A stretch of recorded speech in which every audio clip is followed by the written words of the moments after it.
Jojo Rabbit, written and directed by Taika Waititi, is a coming-of-age comedy drama film about Nazi fanatic Jojo Betzler having to come to terms with what being a Nazi means, and by the end of this video, I will convince you why it works as a satire and explores ideas based on war.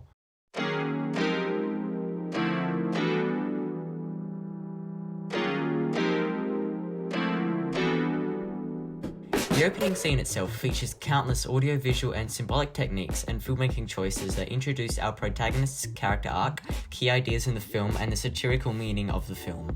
The first shot of the film is a medium shot of a stern-looking Jojo, staring into his mirror, psyching himself up for a weekend at a Hitler youth camp. The medium shot is used so that all of Jojo's facial expressions can be seen clearly. Whenever a main character is examining themselves internally throughout the film, shots of them looking into a mirror or with a mirror close by are used because the mirror is a symbol of reflection, and these shots are the first instances of that. As Jojo delivers a speech to himself, giving us some exposition through his dialogue, Hitler brushes past, but we only see his Nazi uniform from the neck down. This is until the tension falls as a comedic and imaginary version of Hitler pops down to encourage Jojo some more. This immediately changes the Nazis from serious and stern soldiers to something much stupider. This could be called foreshadowing, as it is also the transition that occurs in Jojo's mind over the course of the movie. Hitler's uniform is also pristine and clean, symbolising Jojo's current perception of the Nazis, that they are perfect and better than anyone else in the whole world. After he and imaginary Adolf frantically yell Heil Hitler over and over, Jojo runs screaming out of his house. Another example of his blind fanaticism. The opening credits begin as Jojo runs to his Hitler youth camp. This is interspliced with found footage of Hitler being praised by large crowds at Nazi demonstrations. This is where the film introduces the idea that charismatic leaders use propaganda to influence the public, and it is all set to the German version of I Want to Hold Your Hand by the Beatles.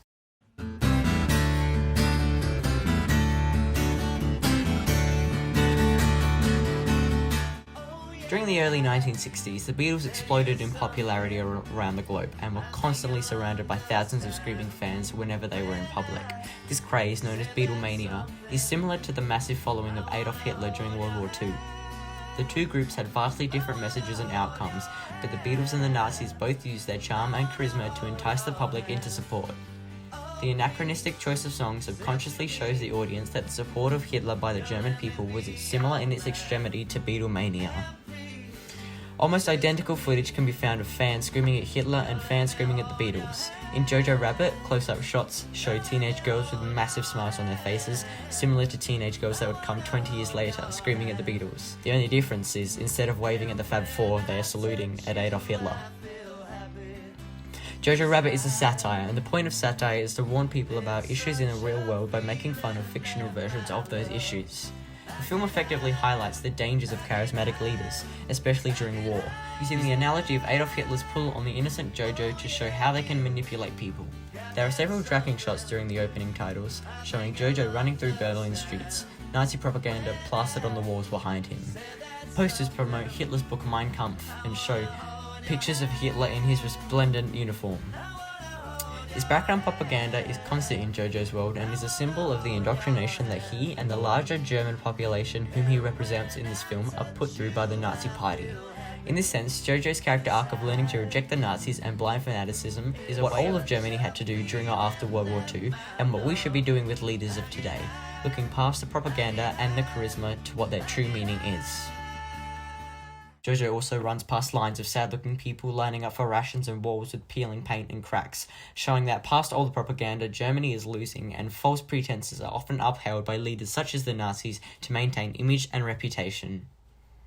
Nowadays, people such as Donald Trump, Kanye West, and Vladimir Putin use strategic, powerful marketing, or what could be called propaganda, to convince their target audience, whether it be Americans, music consumers, or the Russian people, to garner their support.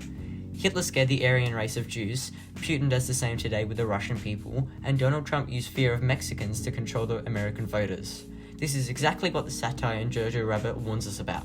When all of the audio-visual techniques are combined, the comparison of the Nazis to Beatlemania, the shot choices, the propaganda on screen, and the symbolic elements, combine to create an intelligently crafted comparison to today's political and social climate.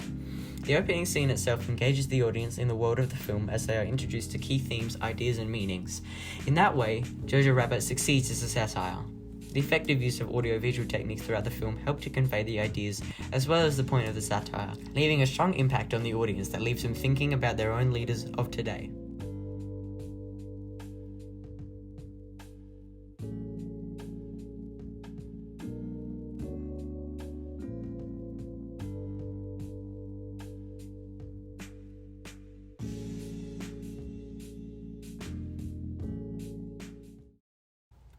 And that is why Jojo Rabbit succeeds as a satire and is my favourite film.